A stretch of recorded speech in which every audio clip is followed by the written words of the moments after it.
ये इनफैक्ट आप सब लोग पढ़ भी लें, इसको आप रिपीट करिएगा।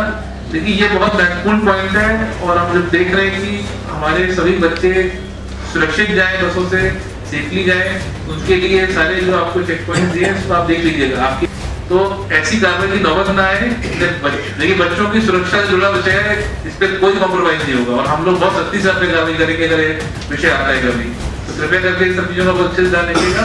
प्लस आपके यहाँ कंडक्टर में पुरुष कंडक्टर के साथ महिला कंडक्टर भी होनी चाहिए, उनकी प्रॉपर ट्रेनिंग होनी चाहिए कि उनका व्यवहार बच्चों से कैसा रहना चाहिए। तो ये सारी चीजें आपको इंश्योर करनी पड़ेगी, तब आपकी बसें चलेंगी। कई बार देखते हैं कि हम लोग छोटे ऑटो में, मारुति ओमनी वैनों में इस प्रकार से परिवहन होते हैं, उनको भी कृपया करके आप चेक करें। ऐसी अनफिट या जो गाड़ियां ऑथराइज नहीं है उनको बिल्कुल उपयोग नहीं करना है अपने को। मैं फिर बोल रहा हूँ, बच्चों के स्वास्थ्य से, बच्चों के सुरक्षा से, उनकी सेफ्टी से जुड़ा कोई विषय होगा वो टॉप प्रायोरिटी है। इसमें अगर कमी होगी तो किसी भी को बख्शा नहीं जाएगा। इसमें ध्यान रखिएगा इस बात को। स्कूल और कॉलेज प्रबंधन के साथ कलेक्टर ने की बैठक, सुरक्षा का मुद्दा अहम। कलेक्टर शिवम वर्मा ने सोमवार को शहर के स्कूल कॉलेज प्रतिनिधियों के साथ एक अहम बैठक की। कलेक्टर शिवम वर्मा ने बताया, बैठक का उद्देश्य विद्यार्थियों की सुरक्षा है। हमने इसे लेकर जरूरी दिशा निर्देश दिए हैं। वर्मा ने बताया, हम विद्यार्थियों की सुरक्षा के लिए CPR तकनीक, प्राथमिक फायर सेफ्टी से जुड़ा व्यावहारिक ज्ञान बढ़ाने पर भी काम करेंगे। देखिए आज स्कूल और कॉलेजेस की अलग अलग इसमें बैठकें ली गई हैं। सभी स्कूल और कॉलेज के संचालकों को बुलाया गया था इसमें, जो भी बड़े स्कूल कॉलेज हैं।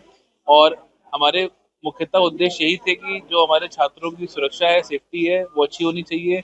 स्कूलों में फायर सिस्टम अच्छे प्लेस में रहने चाहिए। जो स्कूल की बसें चल रही हैं उनमें फिटनेस रहना चाहिए, पैनिक बटन रहना चाहिए, GPS, स्पीड गवर्नर, ये सारी व्यवस्थाएं रहनी चाहिए।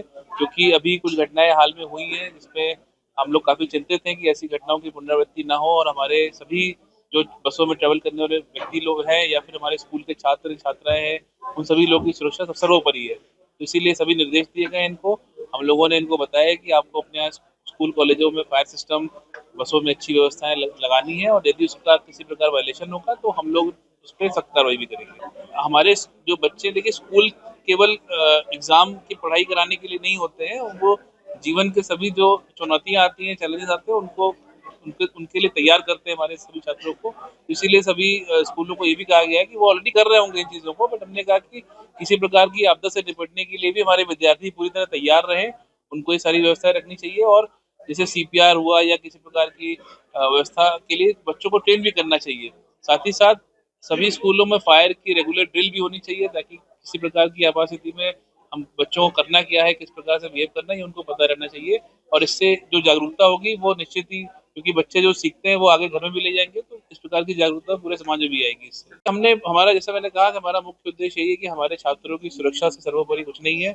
उनकी सुरक्षा रहे, स्कूलों में फायर सिस्टम अच्छे रहें, अच्छा व्यवहार रहे, और साथ ही साथ जो बसें हमारी चलती हैं, स्कूल और कॉलेज की ट्रांसपोर्ट बसें, उसमें पर्याप्त सुरक्षा की व्यवस्थाएं, fire extinguishers, panic button, GPS, speed governor, ये सारी चीज़ें होनी चाहिए। जो ड्राइवर और कंडक्टर हैं वो कुछ अच्छे से व्यवहार उनका होना चाहिए, डिसिप्लिन होने चाहिए, उनकी वर्दी होनी चाहिए और सभी उसमें पैनिक बटन होना चाहिए, ताकि किसी भी तरह की आपात स्थिति में जो बच्चा है वो छात्र हैं वो उस चीज़ को रेस कर सकें। तो ये सारी चीज़ें करने के लिए उनको बोला गया है।